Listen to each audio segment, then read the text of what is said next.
தரணிக்க பிறந்தவர் விண்ணின் சுதன், அதை தரணிக்கு சொல்லுது சாம்பல் புதன்.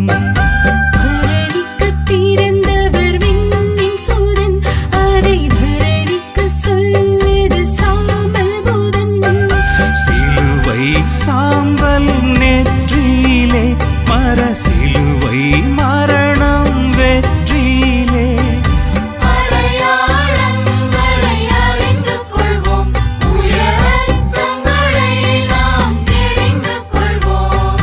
சாம்பலை நெற்றியில் பூசிக்கொள்வோம், நாம் பாவத்தை தூரமாய் வீசிச் செல்வோம். பாவத்தை தூரமாய் வீசி செல்வோம். தரணிக்கு பிறந்தவர் விண்ணின் சுதன், அதை தரணிக்கு சொல்லுது சாம்பல் புதன். உங்கள் உடைகளை கிழித்துக் கொள்ள வேண்டாம், உங்கள் இதயங்களை கிழித்துக் கொள்ளுங்கள். யோவேல் 2:3. கிறிஸ்து ஆண்டவரில் அன்புமிக்க சகோதர சகோதரிகளே, திருச்சபை தாய் தவம் செய்ய எமக்கு அழைப்பு விடுக்கிறாள். இதுவே ஏற்ற காலம். எங்களை நாங்களே மீட்டி பார்க்க ஒரு வாய்ப்பான காலம். எங்கள் எல்லோரையும் தனது சிலுவையினால் மீட்ட ஆண்டவர் இயேசுவின் அன்பையும் அவரின் கொடூர பாடுகளையும் சிலுவை மரணத்தையும் எமது துன்பங்களோடு இணைத்து சிந்திக்க தகுந்த காலம். இயேசு நம்பிக்கையோடு எம்மை தயார்படுத்த சிறந்ததோர் பொற்காலம். இது ஒரு தயாரிப்பு காலம். இக்காலம் முழுவதும் ஆண்டவருடைய வார்த்தைகளை எங்களுடைய இதயத்திலே சிந்திக்க அழைக்கப்படுகிறோம். இன்றைய நற்செய்தியை நாம் சிந்திக்கின்ற பொழுது மறைவான மனச்சியலே இறைவன் விரும்பும் செயல் என்பதை ஆண்டவர் எடுத்துச் சொல்லுகிறார். உயிருள்ள உணர்வுள்ள மனமார்ந்த செயல்களும் உறவுகளும் என்றும் நிலைக்கும். போலி வெளிவேடச் செயல்கள் காணல் நீர் போல் மறைந்துவிடும். சமுதாயத்தில் ஒவ்வொருவரும் தேடி அலைவது உண்மையான உறவின் செயல்கள் அல்ல, மாறாக போலி வெளிப்பாட்டு செயல்களைத்தான் என்பது இன்றைய சூழலில் நாம் காணும் யதார்த்தமான நிலையாகும்.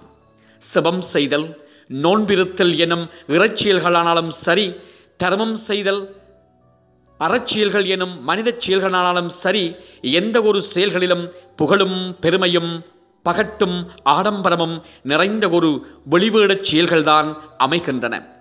இவைகள்தான் வாழ்வின் உயர்நிலைக்கு கொண்டு செல்கின்றன என்ற மாயை மனநிலைகளையும் நாம் காண்கிறோம்.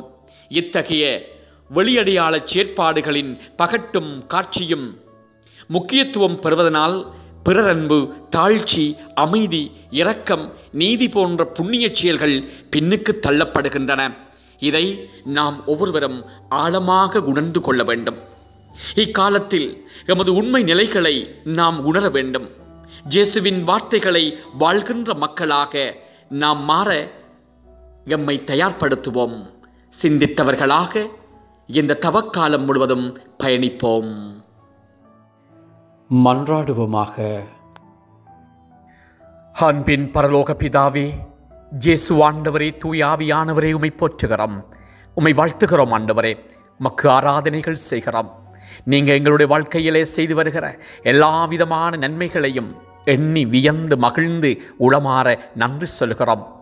இன்னொரு புதிய நாளை எங்களுக்கு தந்திருக்கிறீரே. இந்த நாள் முழுவதும் உம்முடைய அன்பு பிரசன்னத்தை நாம் அனுபவிக்க செய்தரலாம். ஆண்டவரே, இன்றைய நாளில் நாம் செய்ய இருக்கிற வேலைகளை ஆசீர்வதியும். எமது குடும்ப வாழ்வை ஆசீர்வதியும்.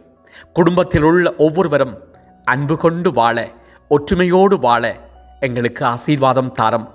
ஆண்டவரே, நாம் சிந்திப்பவை, நாம் செய்ய இருப்பவை அனைத்தும் வெற்றியில் நிறைவேறச் செய்தரலாம். மேலாக நாம் என்றும் உமக்கு பிரமாணிக்கமாக வாழ எங்கள் ஒவ்வொருவரையும் கரம் பற்றி வழிநடத்தும் நல்ல தந்தையே. ஆமேன், ஆமேன். சாம்பல் என்பது தவத்தின் தொடக்கம், தவங்கள் எல்லாம் மீட்பில் அடக்கம்.